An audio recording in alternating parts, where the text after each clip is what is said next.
Arcebo's Insomni joins us from Atlanta, where suburbs could make all the difference. Also, two Atlanta metro counties dealing with threats tonight. Where do things stand now, Steve? Well, Kara, some of the results are in from those two big counties. You used to live here, you know the counties I'm talking about. Fulton, of course, the biggest county. Vice President Harris is ahead with the votes there. DeKalb County next door, Vice President Harris is ahead there as well. What we're seeing is that a lot of red counties across the state are leaning towards Trump. We still, though, have many more votes to count and to see how this plays out. Steve will be talking all night. Stay with ABC. Our team is bringing you election results all throughout the night. I'm Kira Phillips. Don't go far.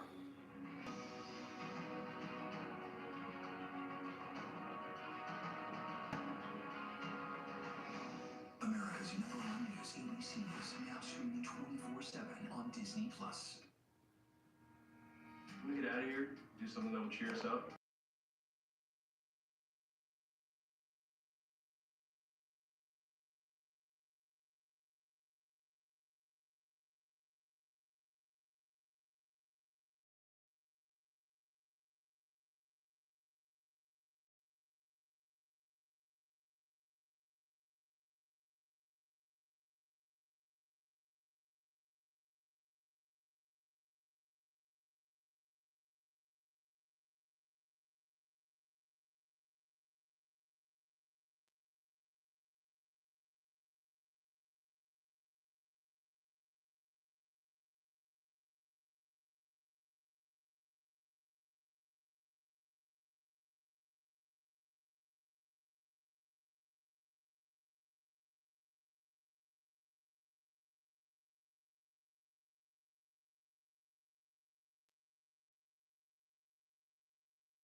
More states, 41 states in all. The battlegrounds of Michigan, Wisconsin, and Arizona are now closed at this hour. ABC News can take a look at some of these numbers coming in from Michigan. Just 8% of the vote in.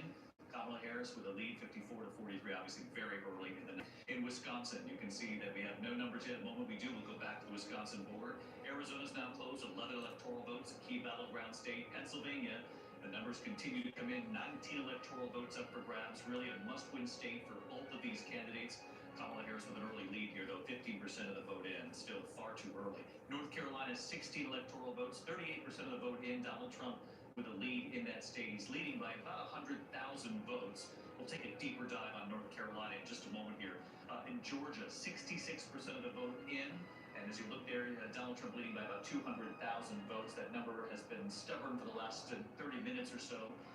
We'll take a look at the reasons why and where Kamala Harris needs to be performing better if she's going to catch up to Donald Trump in Georgia. In Texas at this hour, we can project, ABC News now projecting that Donald Trump will win the 40 electoral votes of Texas. Donald Trump wins Texas tonight. He also wins North Dakota, 3 electoral votes. That was expected. He won by 33 points just 4 years ago. South Dakota, Donald Trump wins 3 electoral votes. He wins Wyoming tonight, 3 more electoral votes from Wyoming. New York, the polls are closed. We're tracking the numbers coming in from New York at this hour. Minnesota, the polls I have think closed. I think it's a Trump has a more vote. Polls have closed Let's there. see We'll track it in at night it will The polls become. have closed in Iowa and in Kansas. What do They you closed in think? Nebraska and What in do you New guys Mexico think? tonight. Who wanna Votes up for win? grabs. We'll continue to track that as well. The polls have This closed is in all of those the states. Let's go right to the map. The road to 270, which is the road to the White House, as we know. Kamala Harris winning 3 states, plus Washington, D.C. for 27 electoral votes. Donald Trump with 14 states so far, 154 electoral votes. The whole team is here. Stay tuned. Our live coverage continues right now. I don't know who wanna win this. Maybe I am on the both side with I don't know who wanna win. Let's see at the end. Who will be your next president on this historic night with the stakes so high? Live from ABC News election headquarters in New York City. Now What do you think, you guys? Who Back to gonna ABC News live election win? night coverage. A majority of the polls across the U.S. are now closed, including 6 of the 7 battleground states, 9 states still open, including the last remaining swing state of Nevada. Vice President Kamala Harris and former President Donald Trump racing with the magic number. They have to get their 270, as we showed you. At this hour, millions of voters remain in line, waiting to cast their ballots in what many consider to be the high-stakes election, the most consequential election in recent history. Let's get right to it at this hour.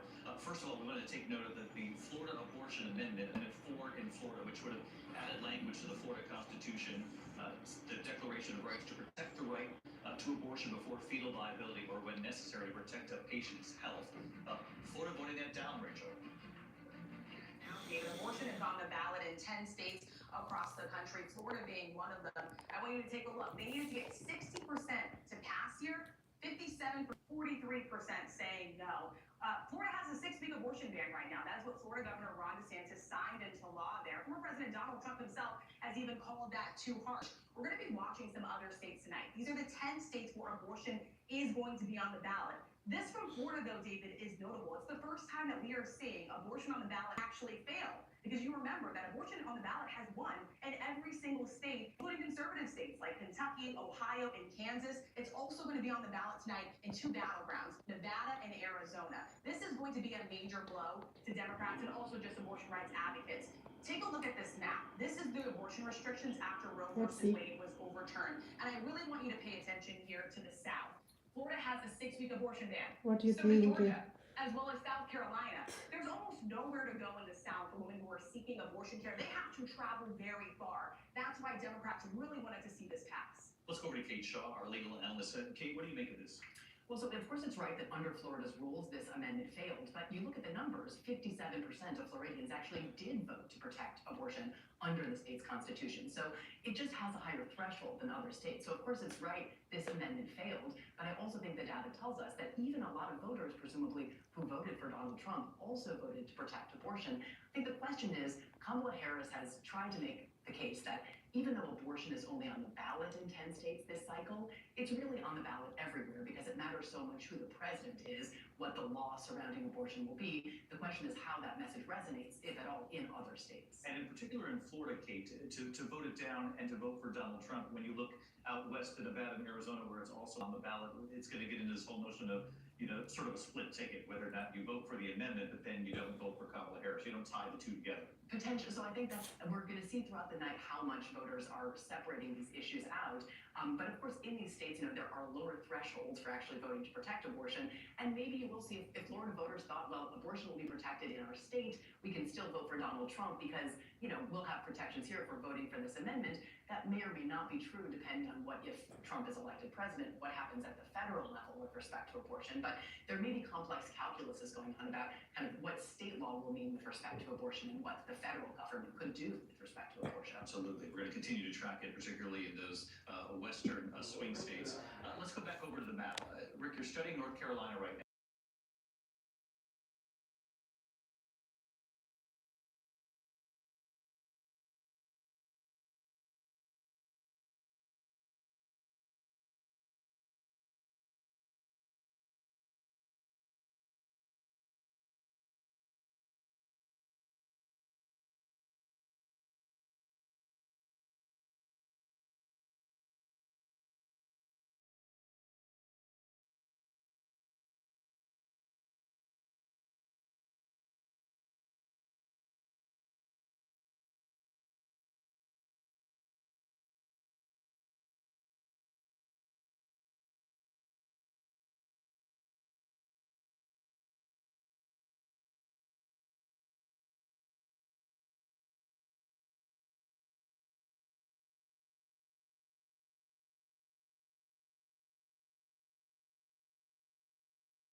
Ashe County, and the benchmark would suggest he doesn't even need to win that county. Yeah. It could slip away from him and he'd still be in line. This is a small county, but North it's Carolina emblematic GT of leader. what's going on across the state and really across the region of the country. And they could be a bellwether, in fact, because this is what Donald Trump's trying to do. So let's from 4 years ago. We'll just keep Florida जीत गया let's take this up to Byron. हाँ, Florida? Trump won? There was a lot of concern, obviously, over the Trump victims won in the of hurricane Helene, Florida. whether or not they would be able to vote in both campaigns, saying that they did like what they saw on the ground as far as the effort to help people have their voices heard. And what have you seen there on the ground? But David, this has to be one of the feel-good stories of this election night, regardless of which side wins. David, you spent a lot of time here after the hurricane. You saw the devastation firsthand. It is remarkable the turnout here. Western North Carolina outperformed the rest of the state in early voting. And that's a good sign for the Trump campaign. As you guys have been discussing, Western North Carolina has been reliably Trump country, and he has to do well here, and it is doing well here.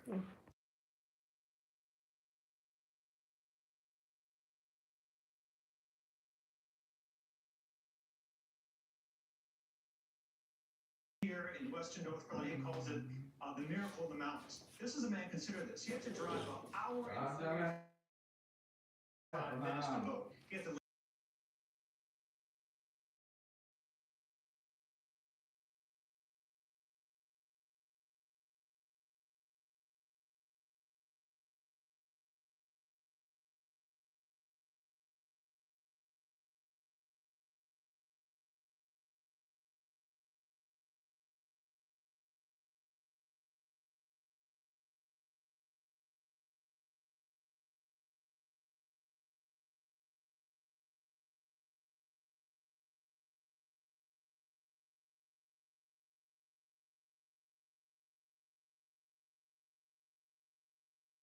the uncommitted voters were first-time voters, which is an indication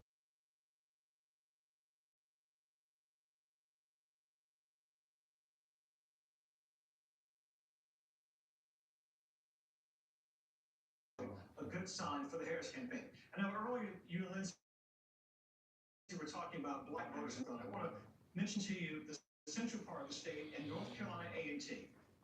North Carolina A&T is the largest HBCU in the country. Aggie pride runs deep in the state. And so expect Harris to do well in that state, that part of the state, and also in eastern North Carolina, where A&T has one of its largest alumni chapters.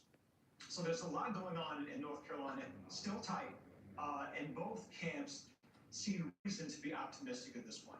Byron Pitts on the ground in Asheville. You can see they still have so much work ahead of them in the cleanup of the aftermath of Hurricane Helene. Rick, let's pull up North Carolina since we've heard so much from Byron on this, and let's visit a couple more of these areas one more time. Can you get Wake County, obviously the Research Triangle, Raleigh, Durham County right around there? Let's just see how both candidates are performing according to the benchmark of where they would need to be at this hour. Yeah, the Research Triangle where you have Durham with Duke University and University of North Carolina, just one county over. This is an area where Democrats have really leaned in and tried to get as many of the votes as they can. You see Hillary Clinton's numbers tick up a little bit to Joe Biden. Kamala Harris so far tonight with about 3/4 of the vote in, doing better than either of the previous two Democratic candidates. And that is about what she needs to be getting in a place like Wake County. So you see these big numbers and you see her getting 140,000 votes more than Donald Trump there. That is what she needs to be doing in a state where she currently is trailing. We don't have a lot of vote yet in Durham, but this is going to be heavily for Kamala Harris. The numbers in Orange County, again, that's where UNC Chapel Hill is. You're seeing again Harris about hitting the numbers that she needs to at the 538 in the 538 benchmarks. So this area is coming through for her.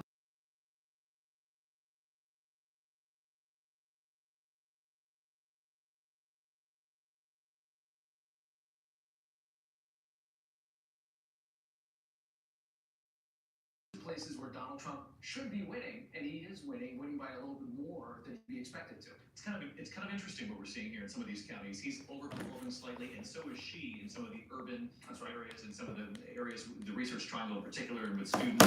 Let's go over to Charlotte. Let's just check out Charlotte one more time. Mecklenburg and just see where we are in Benjamin. Yeah, we have almost nothing in from Yeah. Charlotte so far. It's just about all the early by mail votes, so we're going to have to wait to see Right. how that comes in. And at least in the early by vote, she's outperforming where she needs to be. So again, it's Precisely. kind of an unfinished story here, obviously, in North Carolina. 41% of the vote in, and appears to be quite a tight race here in North Carolina. What do we know about Pennsylvania? Yeah, Pennsylvania, we've been watching really closely because so far the Harris team has to like what it sees. Now, a lot of the vote has come in so far has been early, and as we've mentioned, early vote is not as big a story as it is elsewhere. But Harrisburg, as an example, right now, that county, Donald Trump not getting anywhere near where he would need on the 538 benchmarks, and Kamala Harris, again, it's early. We'll see where it goes, running significantly ahead.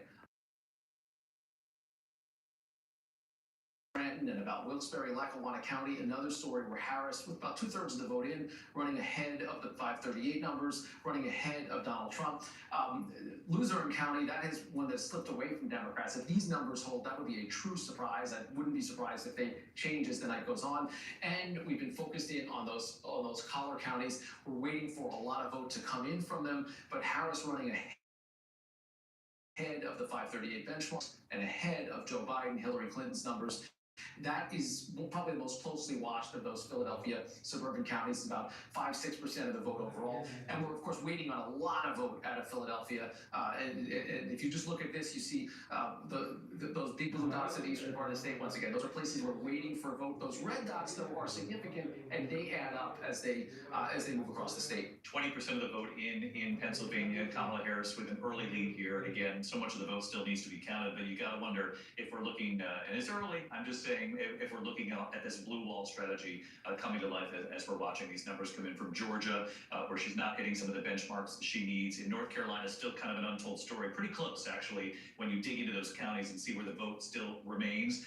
But in Pennsylvania, at least with the early vote so far, it appears that she's hitting some of the benchmarks that she hoped to and outperforming them, particularly in the collar counties there with some more conservative leaning suburbs of Philadelphia. So quite a story unfolding here. So this is where the numbers come in. This is where it actually gets really interesting. So don't go away. We'll dig back into Pennsylvania. Michigan also, the first numbers coming in from Michigan. We'll look at it all right after the break. Don't go away. ABC News live coverage of the presidential election continues right after this.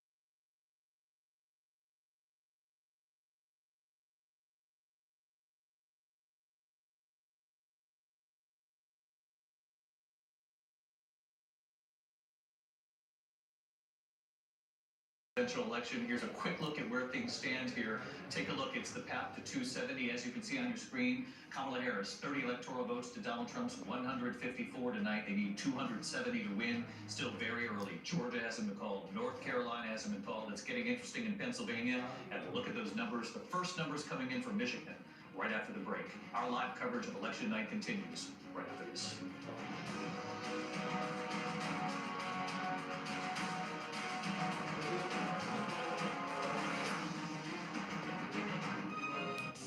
Welcome backstage.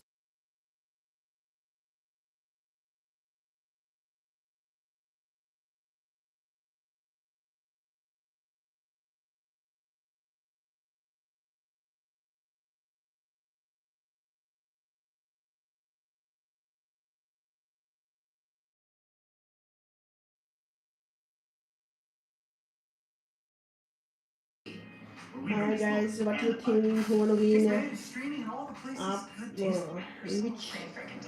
Are you Democrat or Republican? Tell me in the comment box.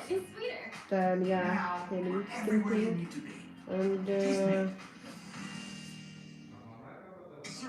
कौन जीतेगा? आपको क्या लगता है? What do you think? Who wanna win? और इसके जीतने से क्या फ़ायदा है? प्लीज़ कमेंट बॉक्स में करिए. So yeah. ट्रम्प के जीतने से क्या फ़ायदा है और कमला हैरिस के जीतने से क्या फ़ायदा है? तो आप please So please, what the advantage, the disadvantage of the both of Trump and Kamala Harris? Then tell me in the comment box. Meet three women who have come to Rome to star in their very own romantic comedy. Who wanna be?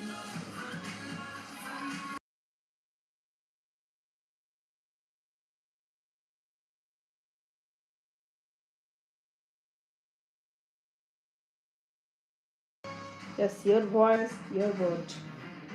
Your choice, your vote.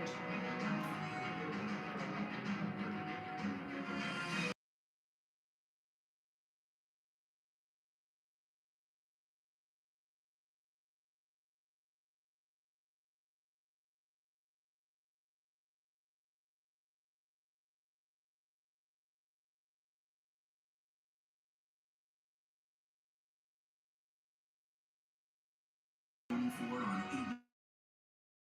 ABC. Here again, David.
Women serving in the Senate at the same time. This has been a fascinating race to actually watch because the two are somewhat friendly in their debate. I don't know, it was the most cordial debate I saw in the entire election cycle. They started out by saying, I respect for you, I respect for you. We worked together when he was the governor and she was the county executive. But we'll be watching that race very carefully as well tonight. Of course, popular Republican governor who went against Trump at certain points during the Trump administration, looking to compete in a heavily Democratic state. But history already made, though, in the state of Delaware. Rachel, thanks.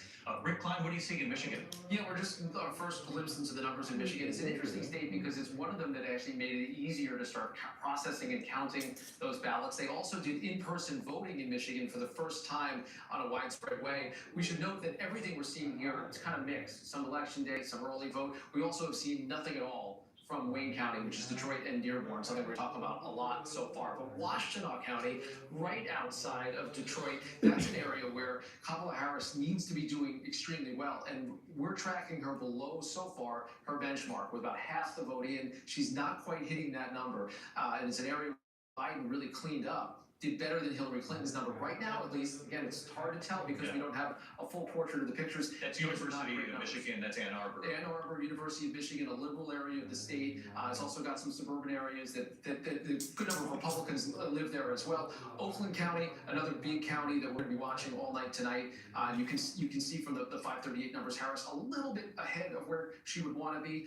But we're going to see this storyline continue in parts of the state. Donald Trump hitting his numbers just about everywhere. I haven't found many places yet where he isn't hitting where he wants to be in terms of the 538 benchmarks or in terms of the history. The turnout machine, even if it wasn't on the ground the same way it was for the Democrats, seems to have been working, at least in these initial numbers in Michigan and elsewhere. Let's get right to Juju Chang. She's in Detroit for us. And Juju, President Biden won. This was his biggest win of the swing states, about 54,000 votes. And obviously considered part of this blue wall that Kamala Harris is trying to keep. And they're trying to shore up the cracks in the blue wall, David, absolutely. You know, the Secretary of State was here just moments ago telling us that she believes the votes here will be tabulated between midnight and 6 a.m. throughout Michigan. Now, we spoke earlier to the Macomb County clerk, and he believes it's a big night for Team Trump. That said, we spoke earlier to the COO of the Detroit Board of Elections, and he said, look, we're on pace to have the count tonight, and we believe there's going to be turnout of more than 50% in Detroit, which is a number that might be of interest to the Harris campaign. Now, the Detroit election official says there's been no chaos, no pandemonium, no banging on the windows like there was 4 years ago, he says he jokingly said he thought he heard them singing Kumbaya in the hall. All right, Juju Chang in Michigan will be checking back in with you, Juju. Looking at North Carolina, less than 100,000 votes, about a 70,000 vote margin between the two candidates. Stay tuned here. The numbers are just coming in. They're just getting interesting. Your local news standing by. We'll see you in just a couple of minutes here. Go away.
And good evening, everyone. I'm Kira Phillips. You are watching ABC News and the race to the White House at 9 p.m. Eastern Time. More polls closed across the country, including 6 of the 7 battleground states. And we are seeing results come in from several states now. ABC News projecting Trump will win North Dakota, South Dakota, Louisiana, and Texas. ABC News also projects Harris will win Delaware, Maryland, Rhode Island, and Massachusetts. As for electoral votes, right now, 30 for Harris, 162 to Donald Trump. A candidate needs 270. In Florida, with 86% of the expected vote reporting, the Florida Abortion Ballot Initiative is projected to fail. It got 57% of the vote. It needed 60% of the vote to pass.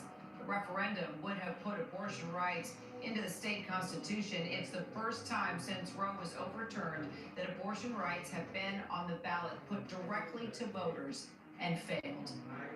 Let's get to our Deputy Political Director, Avery Harper. Avery, exit poll numbers starting to come in as well as voters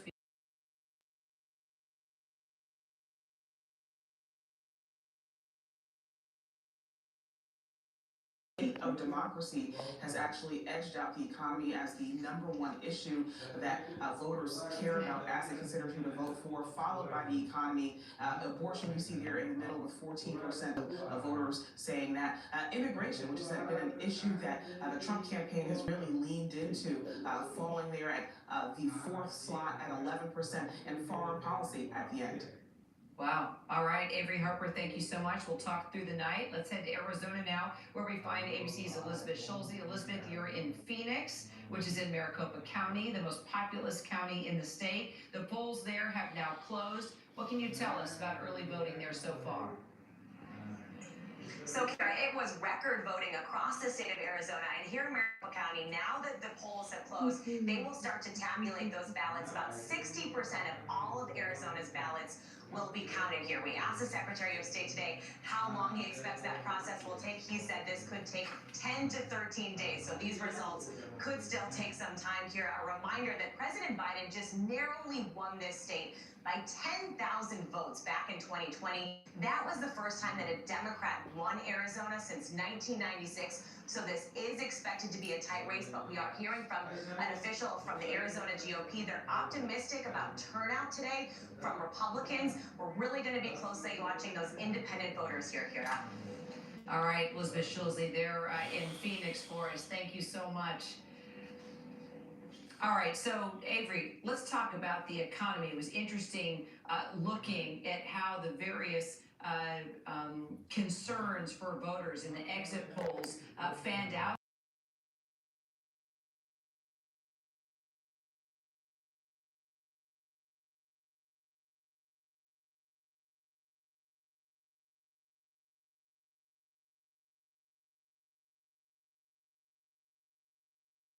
Driving folks to head to the polls. And when you look at this exit poll data, preliminary exit poll data that we're seeing, you see that 32%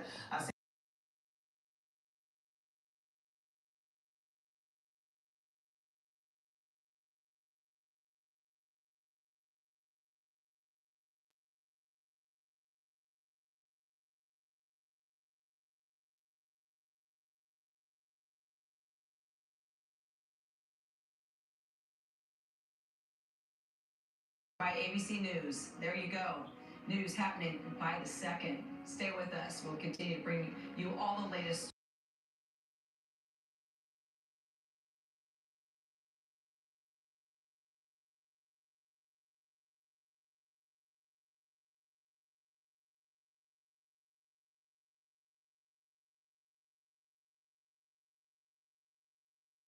Kamala Harris won the New York.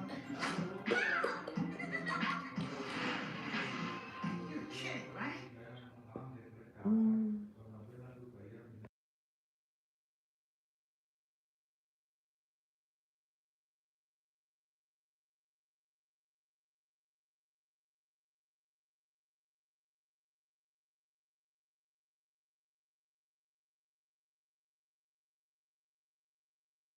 Sushi and Japanese cuisine. This could be anyone's game.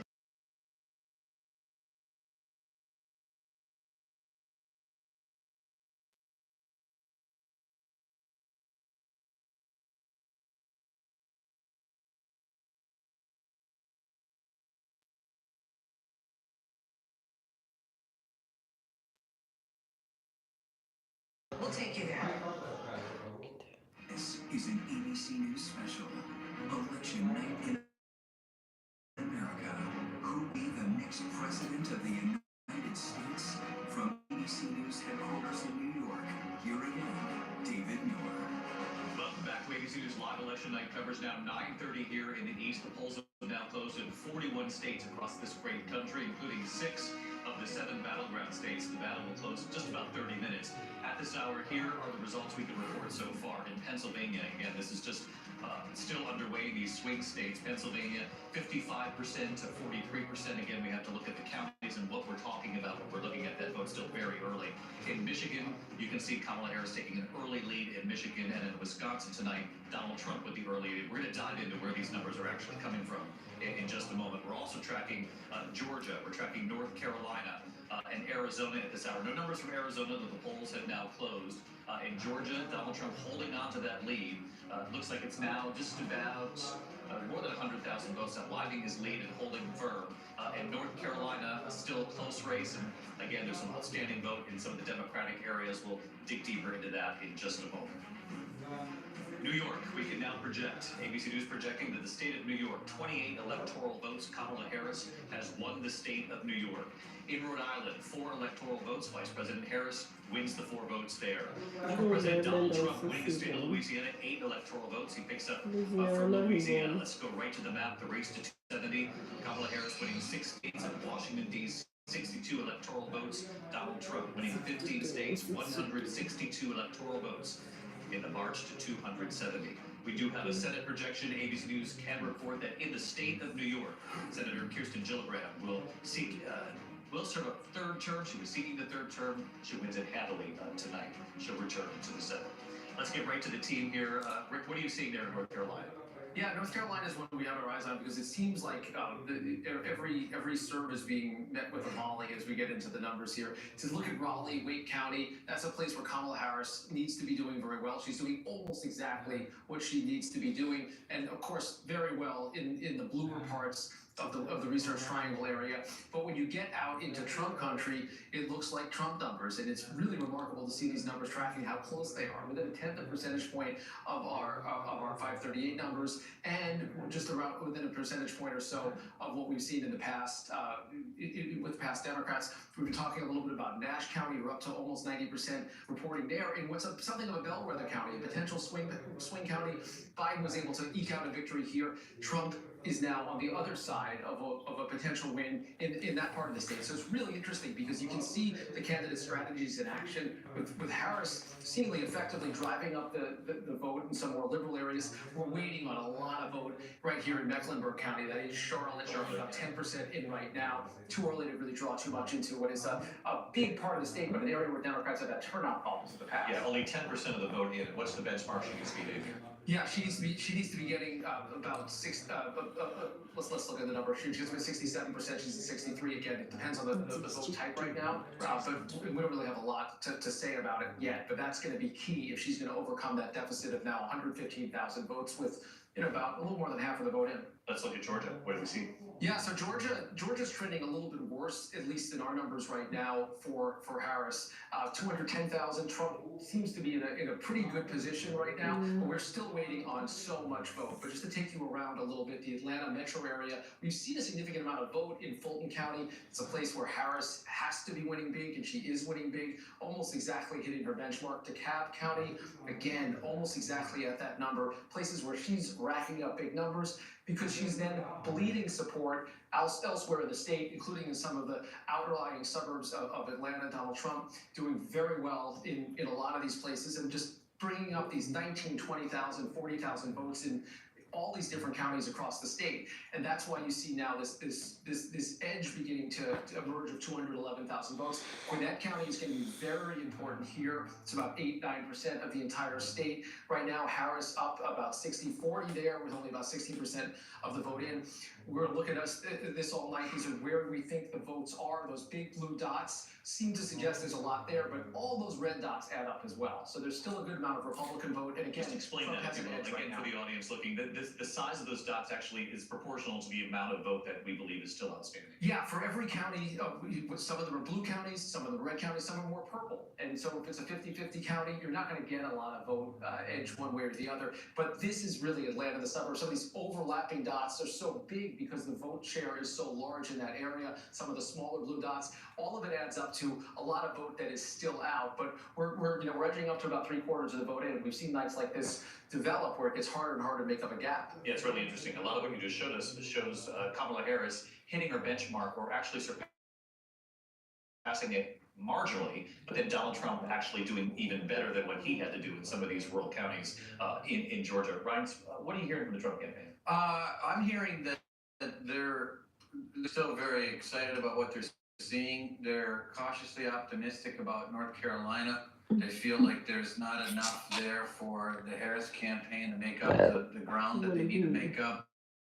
They're happy about what's happening in Ohio, that they seem to be up by 10 at this point. And historically, Ohio's been in our party sort of a mental issue where if we're not winning by 10 in Ohio, we're worried about everything else, and that number looks good.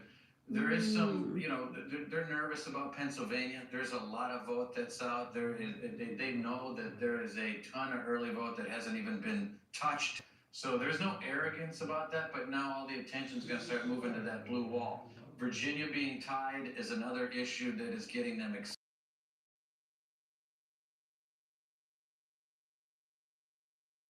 In Virginia, the fact that that's tied, and in the suburbs, Trump did not do that badly around Washington, D.C. Could be a signal for other states. The Harris campaign not expecting to lose Virginia, but can you show us the map that gives us the proportional look at the outstanding vote in Virginia? Yeah, and look, there's plenty of Democratic vote. This is the Washington, D.C. suburbs. This is Richmond in the area. This is Norfolk, Virginia Beach area. Lots of Democrats. Some of these, it could be more of a mix, and we still have a lot of vote left from Roanoke and from other redder parts of the state. But yeah, you add them all up, and Rice is right to point this out, because right now there's something going on. We're just not seeing the kind of numbers that you would expect in some of these suburban areas. Biden in Prince William County, 62% of the vote.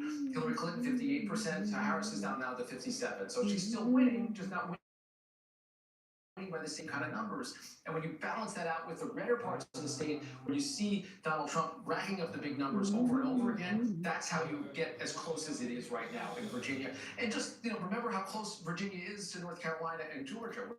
We're talking about similar types of voters. So the fact that they're battling it out in Virginia shouldn't really be a surprise. A lot of the folks that live there are seeing some of the same media, they're seeing some of the same advertising, and they may be responding to some of the same cross pressures. Similarly, as we talk about the blue wall that Bryce was mentioning in the upper Midwest, a lot of those voters have overlap as well.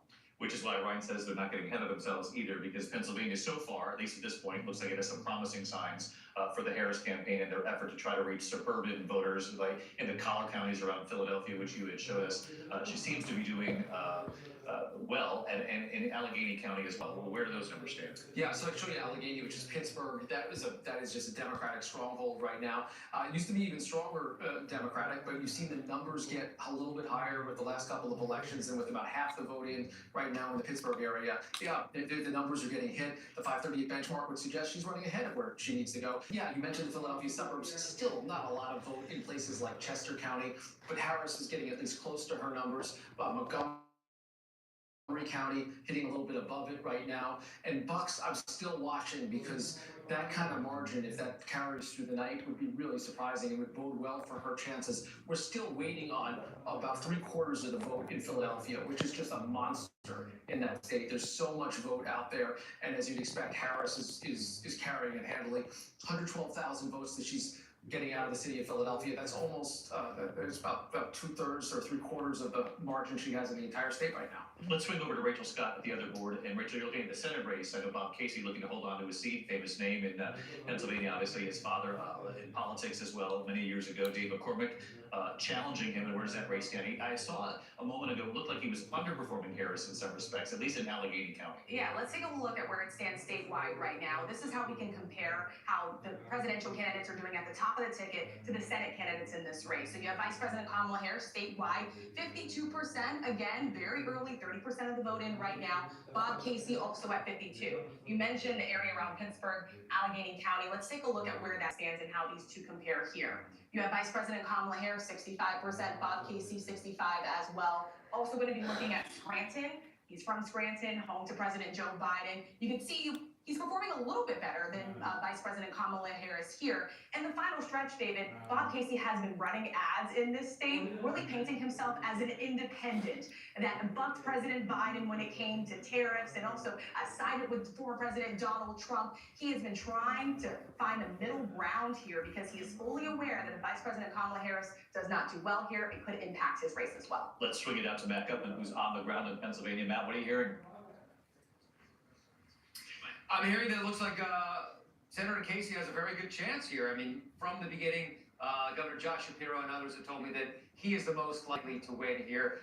His father was a governor. He is the son of a very famous family here, also from Scranton, like former President Biden. And McCormick's got a big knock against him, and that is that he hasn't really lived in the state. He lives mostly in Connecticut, and that is something that apparently has affected voters here. Now, there's another thing I want to talk about, and that is the results and the timing of the results, David. I spoke to Governor Shapiro, and he's been very adamant about accuracy being first, also the vote being safe and fair. But officials here understand that they are in a race against the clock. You remember back in 2020, it took almost 5 days to tabulate the vote here. That delta between the elections and the results left all of this space for rumor and conspiracy theory, which was jumped upon by the Trump administration. That's happening again already. But this time, they aim to do it much more quickly. They have more voting machines, although they still are not allowed to pre-process the mail-in ballots until 7 a.m. on Election Day. But the state funding that goes to the counties that's tied to their election funding stipulates that they cannot stop counting once they have started until they are completely done. So they've got rotating crews going round the clock to count the votes. Most of the counties tell me they hope to have it done at some point tomorrow afternoon. One thing to look at is Erie County. At last glance, they have about only 1% in. Officials there telling me there is massive voter turnout. And because there was a snafu with their mail-in ballots, the vendor sent them to the wrong addresses. Some people didn't get them. I was told that counting the mail-in ballots could take an additional days, possibly even weeks. So that could take a long time. But of course, Erie County is a pivotal swing county that has swung from side to side over the past several elections, David. Yeah, one of those boomerang counties we're going to be watching very closely here in the northwestern part of Pennsylvania. Matt, thanks so much. Let's go to the wall here. You can see the three blue wall states right up there right now. Kamala Harris with a lead early in the night in all three of those states, Pennsylvania, Michigan, and Wisconsin, all about the same margin, by the way, 52-47 Pennsylvania, a similar lead in Michigan, and with 18% of the vote in Wisconsin, 51-47. Lindsay, I know we're getting some exit poll data from voters, how independents are breaking in these so-called three blue wall states or Rust Belt states, as they're called. And obviously, the independent voter, highly coveted by both campaigns. It's not voting so well for Kamala Harris for those independent voters in Pennsylvania. You see 24% of those voters, pretty significant amount, about a quarter of those voters in Pennsylvania identify as independent, and they are breaking by 6 points for Donald Trump. He actually is doing 6 points better this election than he did in 2020. But Michigan and Wisconsin, a little bit more hope for the Harris campaign. She's actually leading when it comes to the independent voters by 3 points compared to Donald Trump. And Wisconsin, more of the same there, where she's leading by 4 points with the independent votes. But Donald Trump doing 5 points better with the independent voters in Wisconsin in 2020. He's doing 1 point better in Michigan when it comes to the independent voter. Merrick, this makes me think of you and your reporting these last couple of days, telling you that this was going to be very close, and they said they knew that. And that is what we are seeing here tonight. Very close, still very tight, and a long way to go. I mean, that is the message coming out of the Harris campaign tonight. I think they're encouraged and buoyed by what they are seeing in Pennsylvania. I think, when it comes to Georgia, I'm hearing that they're pointing particularly to the suburban support that they're getting there. They say they are tracking slightly above expectations among suburban early voters in Georgia. They also are pointing to the rural turnout in Georgia. They say they're not seeing signs of some surging rural turnout. They, of course, are waiting for results from those larger rural counties. But look, they have said all along their most straightforward path is to win the blue wall states, Michigan, Pennsylvania, Wisconsin. They have put a lot of energy and effort into those three states. But again, they always said this was going to be a tight race that was going to be won in the margins. John? Look, there are clearly troubling signs for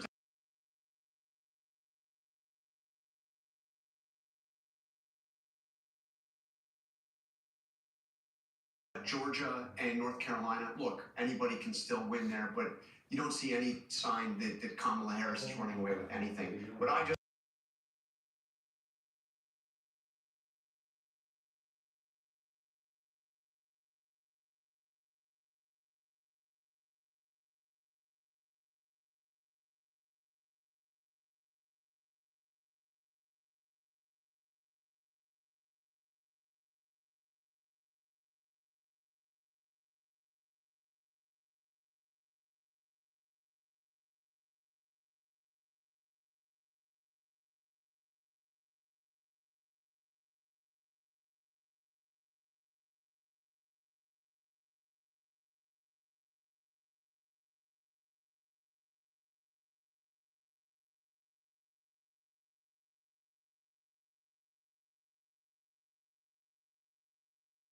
Preliminary exits is not terribly Trump encouraging. won Independents, Texas, Lindsay was pointing out, Michigan and Wisconsin are breaking her way again. Texas, Preliminary polls. Ohio. In fact, we've got some great details Yeah, coming in another from swing Wisconsin state that he we can won. dig into, Trump. and really see how both Trump campaigns are won doing. swing Right, states, don't go away. Texas ABC and News Live Ohio. coverage of the presidential race And this continues. Florida Wisconsin, also, right? then here we're Florida? looking at numbers from that state. Florida also, North South Carolina, and now it's like Georgia is still, we are waiting.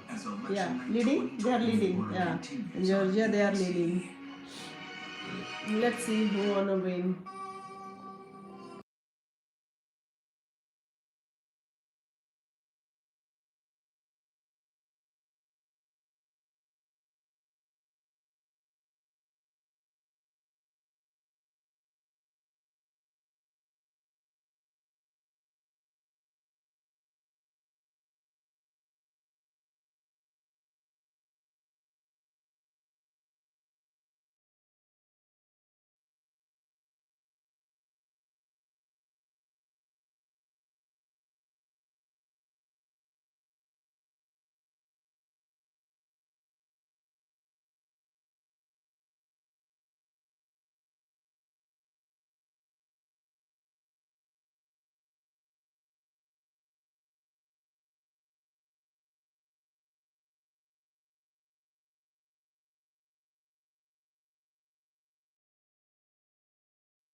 North Dakota 70.9% leading, and South Dakota 70% leading. Yep.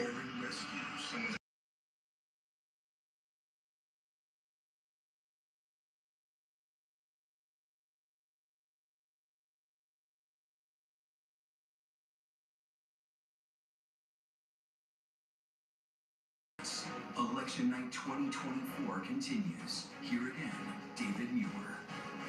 Here's something to keep in mind. 4 out of the last 6 presidential elections, the state of Wisconsin was decided by less than 1 percentage point, which is why you feel like that pit in your stomach no matter what side you're on tonight as you look at the map coming together, a very competitive race, and it would look like, Rick, if the Harris campaign has a path to 270, it's looking more and more like it's got to be through Blue Wall, the Rust Belt, and Wisconsin. Let's take a look at where those numbers stand tonight.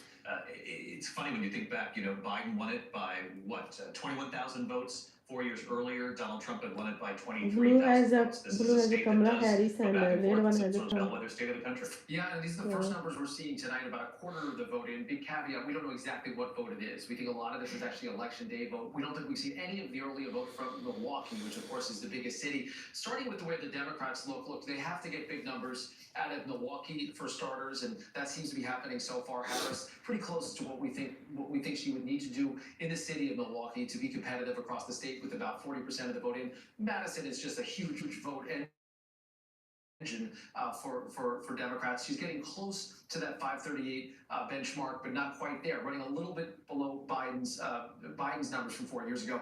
But here's some big news, and hat tip to Reince Priebus, Mr. Wisconsin over there, for highlighting some of this. In Kenosha, which is a swingier part of the state, Donald Trump carried it just by 50.7% last time around. He's up 7 points. Harris down 5 points from where she was. That's significantly below the benchmark. This is one we've been looking for as well in the western part of the state, South County. Again, Harris a little below the benchmark. And up here, Door County, this is one that people love to talk about as the classic bellwether type county. Donald Trump right now a little bit up in this county. The numbers are small. We're not talking about huge counties, but as the numbers come in, we're seeing Trump continue to hit numbers. Waukesha County, which is in the suburbs there, Trump just slightly below the benchmark. A lot of votes still to go. Again, we've got less than a third of it in, and a lot of it is going to be the early vote, but it looks like it's going to be a tight race there. And you're right, David, and especially if Georgia fades a little bit toward Donald Trump, and North Carolina trends there as well, that really leaves Harris with that path that you guys were just talking about, that includes Pennsylvania, Michigan, and Wisconsin, all of which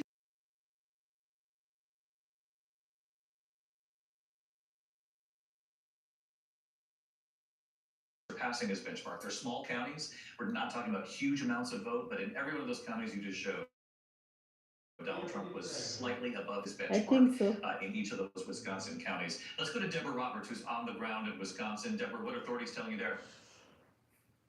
Hey, David. Well, once again, they're expecting that Wisconsin will keep us on the edge of our seats until late into the night, because as you mentioned, those absentee ballots tend to come in a little bit later, and that happens in Milwaukee. They get a lot of those absentee ballots. But where I am here tonight in Madison, which is a university town, might be the one place that Harris may be able to pick up a little bit of good news, because the University of Wisconsin is hearing those young voters, those first-time voters tell me today that they're really energized. I spent the morning at University of Wisconsin in the classroom of Professor Allison Prash. She teaches a presidential rhetoric class, and the students there told me they became more energized over the last couple of weeks because they just didn't like what they were hearing from the Trump campaign. Also, I should tell you that this particular city has just seen tremendous growth over the last few years, and a lot of those folks who have moved in here have been highly educated, blue-leaning voters, so this is becoming a much deeper blue part of the state too. So that might cut into some of those margins that Trump might have in those red counties. So this might be the place where Harris might find a little bit of good news with those youth voters like around the country. They've been standing in lines today, waiting to vote. So we'll see what it actually produces as the night goes on. But waiting for those absentee ballots to be processed, that is the thing that takes so long. So that will keep us sort of waiting throughout the night. But they tell us that it's moving along smoothly. They had a small snafu earlier, but it was just a small technical glitch. Village. They think that's going to move along. So Milwaukee and of course Madison will probably over well for her. And the big question is going to be how big, because as you said, 20,000 votes or so for Biden last time. Can she do better than that? That's what she's going to have to probably do to feel solid here in Wisconsin. David? Deborah Robertson, Madison. Deborah, appreciate it. 28% of the voting. Kamala Harris up by about 41,000 votes. Ryan's got about a minute before we have to hit a break here. What do you make of what you saw? I saw Donald Trump surpassing his benchmarks that he needed to ever so slightly, but in each one of those counties Rick showed. Yeah, absolutely. Well, Rick showed Kenosha, Wisconsin, where I grew up. That always was a Democrat town. It's where Chrysler American Motors was. 57% is huge. He was at 50% in 2020, about 47% in 2016. The key for Wisconsin right now, though, is Madison, Dane County, that blue in the middle. If Donald Trump can stay above 24%, I think Kamala Harris is going to have a tough time. The difference in 2016 and 2020 was about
America with the election coverage.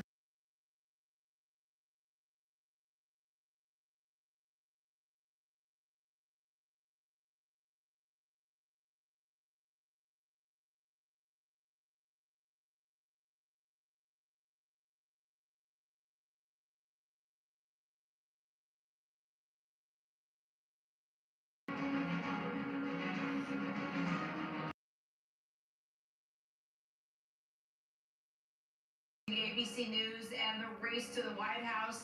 ABC News now projecting Trump will win North Dakota, South Dakota, and Texas. ABC News also projecting Harris will win Colorado, Illinois, and New York. New York coming in 28 electoral votes. Here's each candidate's and where they stand right now. 91 going to Harris, 162 to Donald Trump. As you know, to win, candidate needs 270. And one more note from New York, the Equal Rights Proposition, which adds new anti-discrimination protections to the state's constitution, is projected to pass. New York is one of the 10 states with abortion-related initiatives on the ballot. Let's check in now on Battleground Pennsylvania. The seat Kamala Harris at 50%, Donald Trump 49.1. It's close, 41% of the vote that's in. Let's head to Matt Gutman now. He's in Philly tonight. Matt, we're seeing roughly 22% of the vote now. Vice President Kamala Harris seems to be holding on to her lead over the former president. As we know, Pennsylvania has the most electoral votes of any swing state, Matt. 19 of them, Kira, and the math doesn't work for either candidate unless they win Pennsylvania. And Kamala Harris jumped out to a very big and early lead. That has dwindled to what we are seeing right now. And this is why there's so much focus tonight on the count, when it will be done. Governor Josh Shapiro telling me 2 days ago and coming out again saying, we aim first to be accurate. That is the most important. But everybody knows here that there is this dissonance at play. They've got to be fast and accurate. In 2020, it took them 5 days to tabulate the entire vote. They now hope to do it in a much shorter amount of time. All the counties here have committed to not stopping the count until they are fully done. Every vote is tabulated. Kira. Our Matt Gutman, historic Philadelphia. Thanks, Matt. I'm Kira Phillips. Glad you're with us tonight. I hope you'll stay with ABC News. Our team is bringing you election results all throughout the night, led by David Beard. Don't go far. our race for the White House. Coverage continues. We shared a strange, unusual experience, but seeing you here tonight just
swing state of Nevada with its 6 electoral votes. As those numbers start coming in, we'll go right back to the Nevada board. At this hour, all 7 battleground states are now closed, and ABC News can take a look at the numbers coming in from each one. Georgia, 79% of the vote is in. They said they would have the vote in tonight. Kamala Harris behind Donald Trump in that state. We'll dive in whether or not she can make that up anywhere Georgia in Georgia. में leading कर Also, रहा है. North Carolina tonight, Kamala Harris behind Donald Trump. He leads 52 to 46, 16 electoral votes. North Carolina में ऐसा lead कर 66% रहा of है. the vote in. We'll dive into where that vote So remains. leading. In Pennsylvania at this hour, Kamala Harris holding on. Keystone State, 19 electoral votes. The White House without the state of Pennsylvania. As you can see, about 43% of the vote in at this hour. Kamala Harris with the slightest of leads there. In Michigan at this hour, another battleground state, part of that blue wall that the Democrats are hoping to keep. 15 electoral votes. Kamala Harris with a lead over former President Trump, 466,000 votes to his 419,000. That's just 16% of the vote in at this hour. Wisconsin, we were looking at a moment ago. Wisconsin numbers starting to come in tonight. Very close race there, about a point between them, and as I mentioned, 4.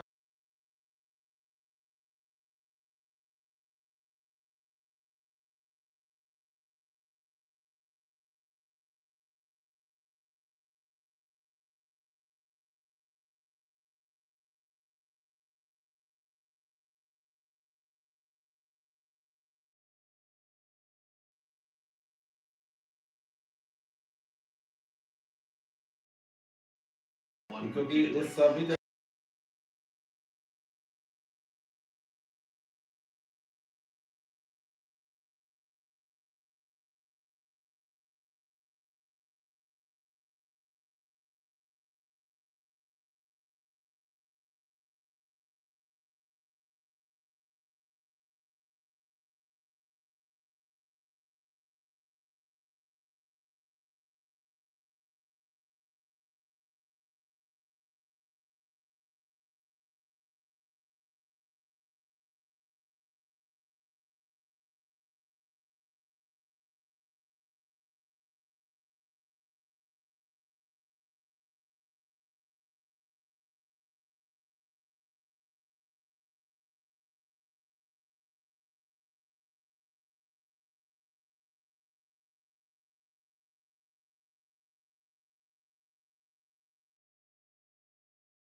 The Latino vote making up 7.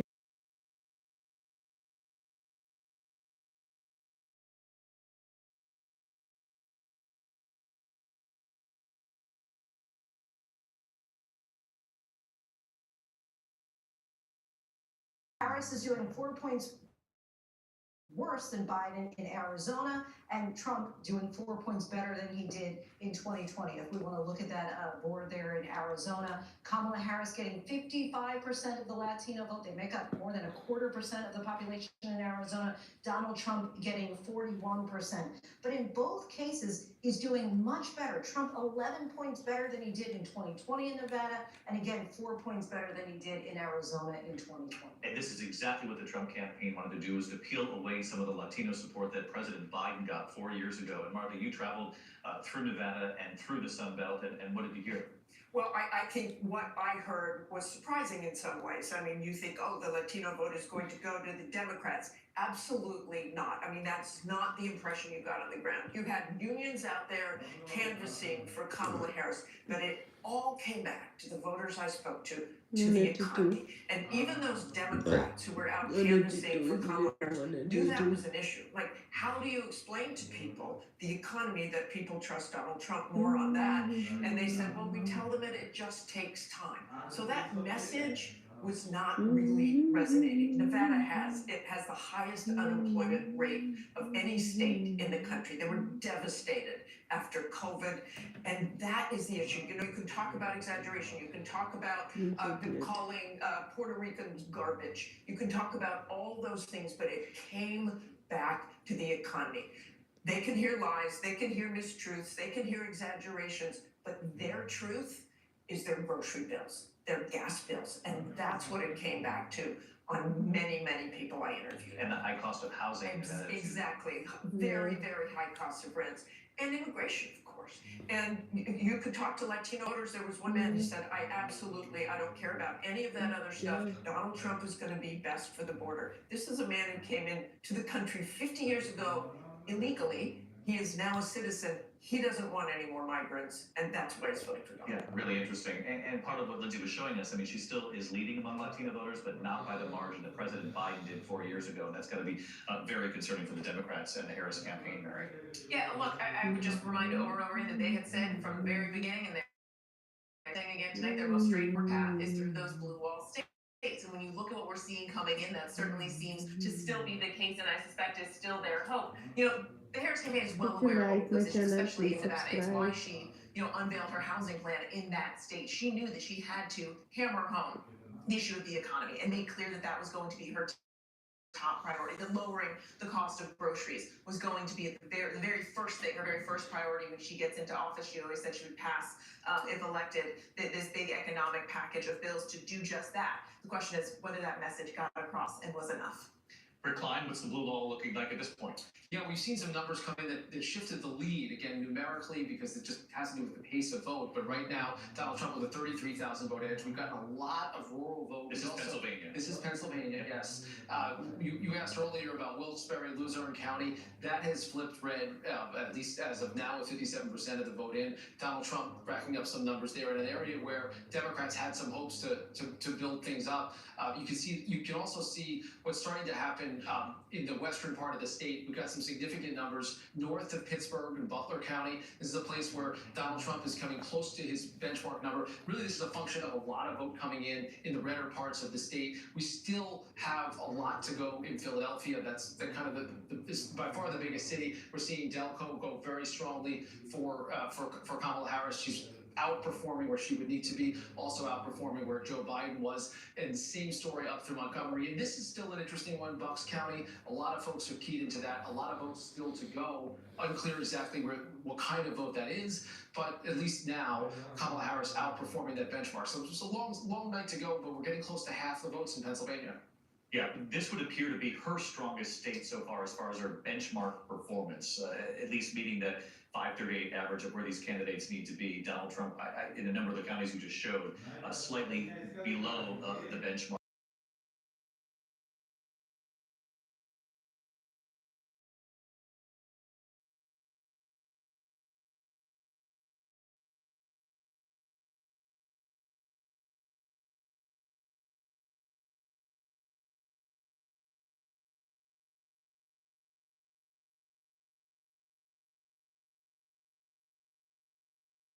Here here in Pennsylvania. Now This it's is first county. 195, leading Reading. Donald 195. has a campaign office here. This is a county that has a large Hispanic and Latino population. Reading is 72%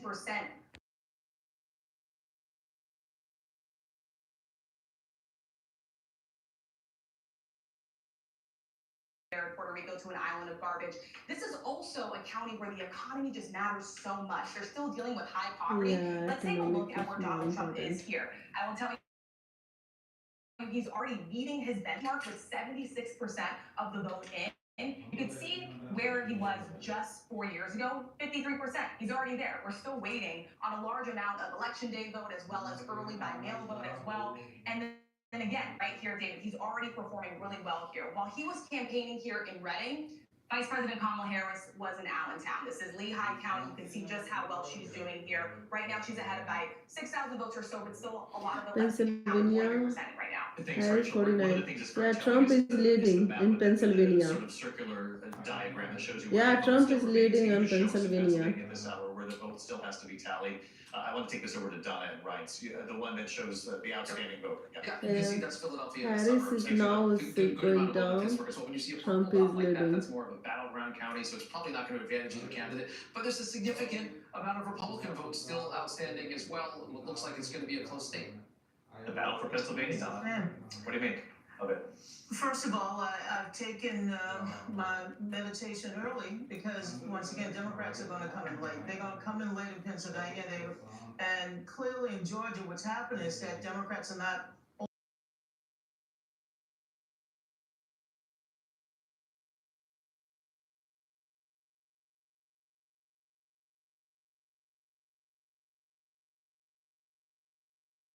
once again, I have, good information that Philadelphia is going to come in much stronger than in 2020. And by the way, in some of these areas, you can compare apples to apples, but Kamala Harris has had to build a different coalition. So I'm also looking in some of these suburbs, if the issue of abortion, the threat of democracy, if it worked in those areas in terms of pulling out her vote.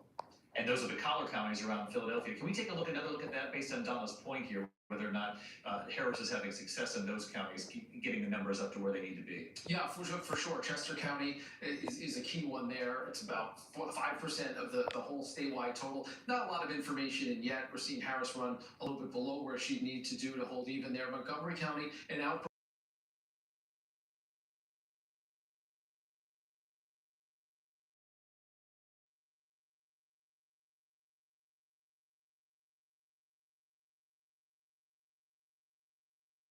How Clinton's vote share actually went down a little bit with Joe Biden. Biden wins the state, but Clinton actually did a little bit better in the city of Philadelphia, even though it was elsewhere in the state that he was able to make up votes. So what kind of coalition is built becomes really important through all of this. You can also look at some of the more battleground, closely divided places. And again, it's hard to know how much of the vote is election day versus vote by mail. There's still a lot of it that is the in-person vote that might shift some of these numbers.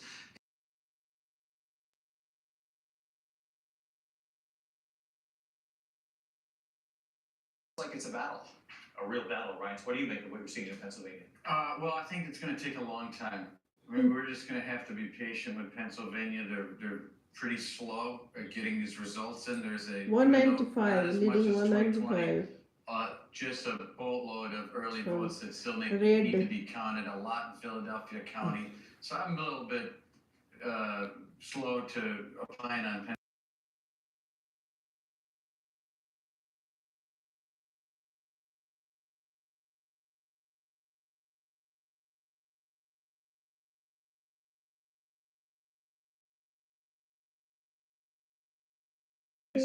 Yeah, this strange ones to see a 4,000 vote edge. A lot of votes left in the Democratic areas. Those are our bluer dots, but it's just not. One of the things that strikes me, David, looking at the map as it's filled in so far, the fact that the Democrats are sweating some of the places that should have been safe. We haven't made a projection in New Hampshire. We haven't made a projection in Connecticut, Rhode Island. We talked about earlier, closer than we thought.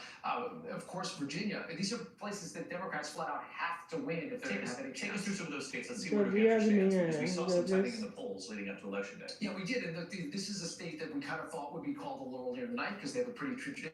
Most of the Democratic votes are in the southern part of the state. And again, Harris is leading. The question is going to be really how much she wins by. Outperforming herself. Outperforming there. But to me, the fact that we're even talking about states like this tells you how things are at least tipping early in the night. And the southern states, clearly there's an edge right now. North Carolina, I've been tracking a lot, 230,000 vote margin. It's hard to make up when you're at 70% of the vote. The thing that is keeping it, though, out of anyone's win column is Mecklenburg County, that's Charlotte. Kamala Harris is winning there. She's not hitting the 538 benchmark number, but you want to see a really big dot emerge. There it is, and that's almost 500,000 votes that are still out in the Charlotte area, but.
I got an A.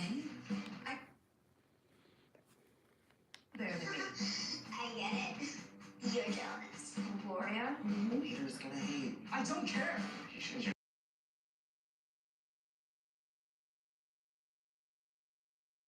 Yes. You wouldn't want to go to prom with your Torres. I'm sorry. Okay, show's over.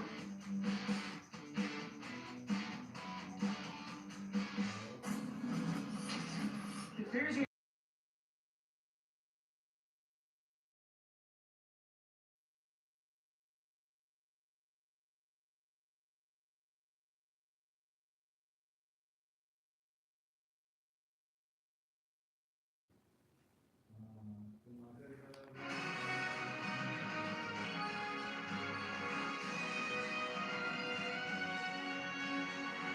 Friday night, a firefighter gunned down in his own driveways.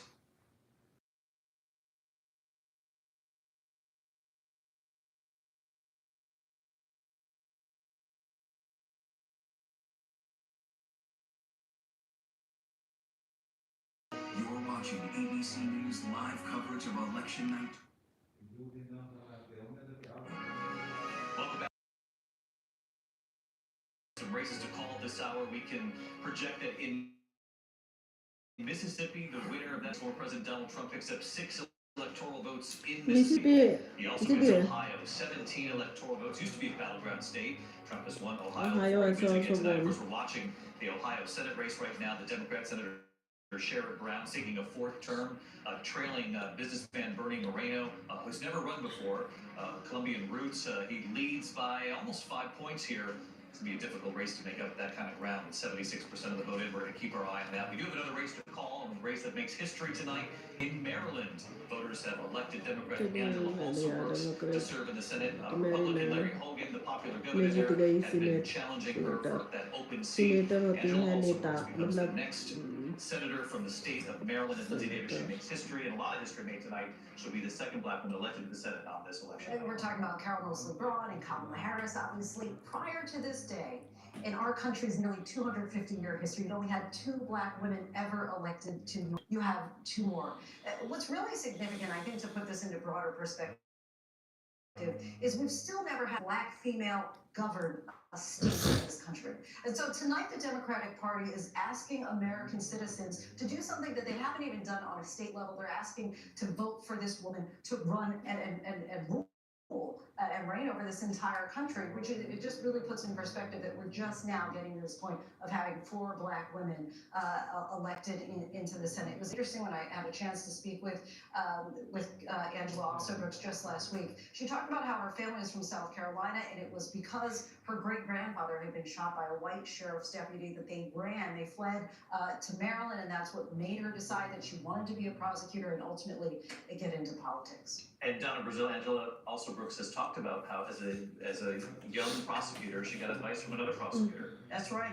Vice President Kamala Harris was elected prosecutor in 2000. She mentored Angela Alsobrooks, but I also have to take a moment of personal pride. She was my first intern on Capitol Hill. So I'm very excited about that, but she's been a terrific executive. And both her primary campaign raised almost 10-1, as well as the general election. Look, Larry Hogan is a great guy. People love him in Maryland, but they understood a vote for Mr. Hogan was a vote for Mitch McConnell, a vote for the Supreme Court.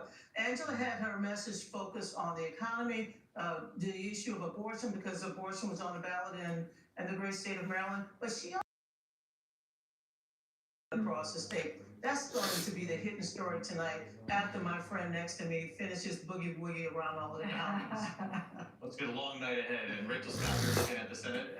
Not only is this a win for Angela Alsobrooks, she makes history, but I flashed up that Ohio Senate race. Sherrod Brown does not look like it's going to be a good night for him there. Yeah, this is going to be really hard to make up, David, as you already said. 78% of the vote that is already in, and you can see that Moreno is ahead right now by 239,000 votes, roughly compared to Sherrod Brown. You know, I've been studying sort of how he won the last time around. Listen, that was 2018. Donald Trump was not running, and so this is the first time that Sherrod Brown, the last remaining statewide Democrat in this state, is really trying to outrun the top of the ticket. I want you to just pay attention to some of these counties, because these are areas, they're red now, but these were blue in 2018. These are 2 counties in which Sherrod Brown did really well in 2018. Now they're red. You can see just how well Moreno is doing here. He's ahead by 4,000 votes. Sherrod Brown underperforming where he was in 2018. And you can see Vice President Kamala Harris at 41%.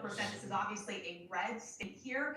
Sherrod Brown, the last remaining Democrat, if he is able to carve this one out, it would be pretty remarkable here. We're still waiting for a good number of votes here in Franklin County, which is home to Columbus. What does it say, John, about the shifting nature of not only Ohio, but you're looking at Florida as well? And Sherrod Brown, very popular in that state. Obviously not enough to win tonight, but the margin became smaller and smaller each time he ran. Yeah, and look, this show's really tough night. It's shaping up to be for Democrats in the Senate. I mean, the Democrats talked about 2 seats that they thought they really had a chance, a chance to pick up. Florida, Texas, neither one of those looks good. Sherrod Brown, they thought they were going to keep. Looks like he's in real trouble. Tough for Democrats in the Senate. All right, John, thanks. When we come back here, your local news is standing by. We have new reporting from Donald Trump's campaign headquarters, who's with Donald Trump tonight.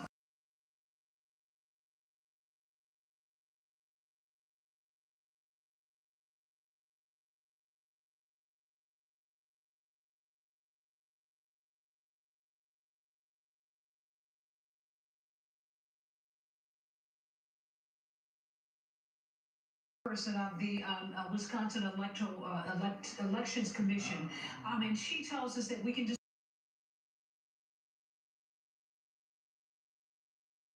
and tabulate those votes until the morning of election day, which is today. And that is really critical when it comes to those absentee ballots. And as you said, a lot of them to tabulate, particularly in Milwaukee, the largest city in this state. And they do this in a very exacting kind of manner where they lay out the votes and they crease them and they process them through the machine. And it just takes a very long time. They had a little bit of a snafu earlier today. They said they've rectified that. They've made up some time, but they expect that it's going to be a late night here in Wisconsin. And those votes might very well